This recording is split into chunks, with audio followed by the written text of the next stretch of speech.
नमस्कार, बिहार तक देख रहे हैं आप और आपके साथ मैं हूं आशीष शविन और मेरे साथ हमारे सहयोगी इंद्र मोहन। देखिए 243 सीटों के एग्जिट पोल पर हम बात कर रहे हैं, लेकिन मुजफ्फरपुर की बोचहा सीट, इसकी खूब चर्चा और अक्सर इसकी चर्चा आपने मुकेश सहनी के मुंह से सुनी होगी। दावा भले करते थे लेकिन इस बार चुनाव उनकी पार्टी नहीं लड़ रही, लेकिन कैडर क्या कुछ करेगा ये देखना दिलचस्प होगा। क्या कुछ किया है ये अब एग्जिट पोल में हम आपको बताएंगे इस वीडियो में। बोचहा सीट से चुनाव लड़ रही हैं लोक जनशक्ति पार्टी रामविलास की नेता बेबी कुमारी, पूर्व में विधायक भी रह चुकी हैं।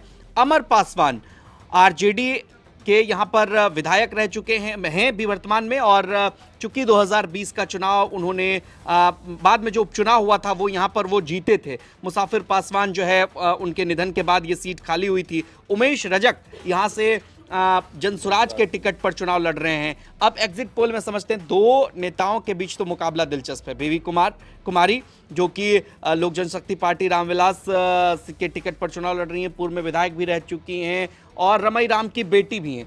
तो और अमर पासवान चूंकि मुसाफिर पासवान के बेटे हैं, वो भी इस सीट पर चुनाव लड़ रहे हैं, विधायक भी हैं। क्या लग रहा है इस सीट पर मुकाबला? देखिए 2020 का जो मुकाबला था वो मुसाफिर पासवान और रमई राम के बीच था, यानी कि जो अभी मौजूदा कैंडिडेट हैं इन दोनों के पिता आपस में चुनाव लड़े, जिसमें मुसाफिर पासवान चुनाव जीते थे। लगभग 11,268 मतों से वो चुनाव जीते थे। उन्होंने रमई राम को चुनाव में हराया था। उसके बाद कहें तो इस क्षेत्र में काफ़ी कुछ बदला है। अमर पासवान जब उपचुनाव जीते उस वक्त बेबी कुमारी जो है वो भी चुनावी मैदान में थी। अब इन्हें लोजपा ने टिकट दिया है, चिराग पासवान की पार्टी से ये उम्मीदवार हैं।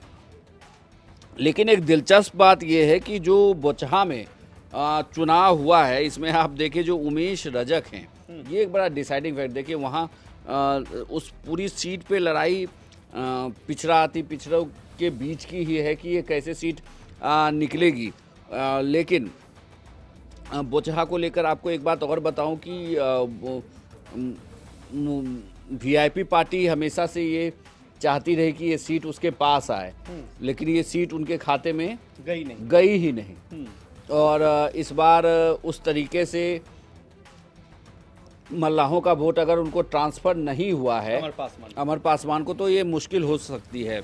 लेकिन आखिरी दिन आपको याद होगा कि चुनाव की रात ही, एक रात पहले ही मुकेश सहनी जो आके रो रहे थे। दरअसल ये कहा जा रहा था कि जिन जगहों पर वीआईपी का टिकट काटकर आरजेडी ने टिकट लिया, वहाँ मल्लाहों ने मीटिंग करके ये तय किया था कि वो वोट नहीं डालेंगे।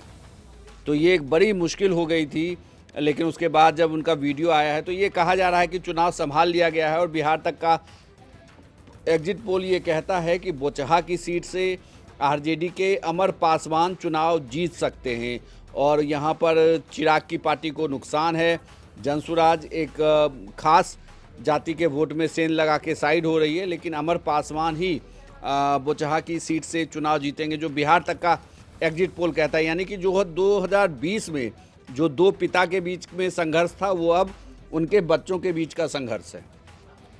तो निश्चित तौर पर देखना होगा कि आखिर अमर पासवान इस सीट को दोबारा निकाल पाते हैं या फिर बेबी कुमारी जो कि चिराग पासवान की पार्टी से कैंडिडेट हैं। अगर मुकाबला टफ है तो चिराग पासवान की झोली में यहां एक सीट जा सकता है। कमेंट सेक्शन में बताइए अपनी राय। और 243 विधानसभा सीट का एग्जिट पोल आप देखिए सिर्फ और सिर्फ बिहार तक पर। नमस्कार।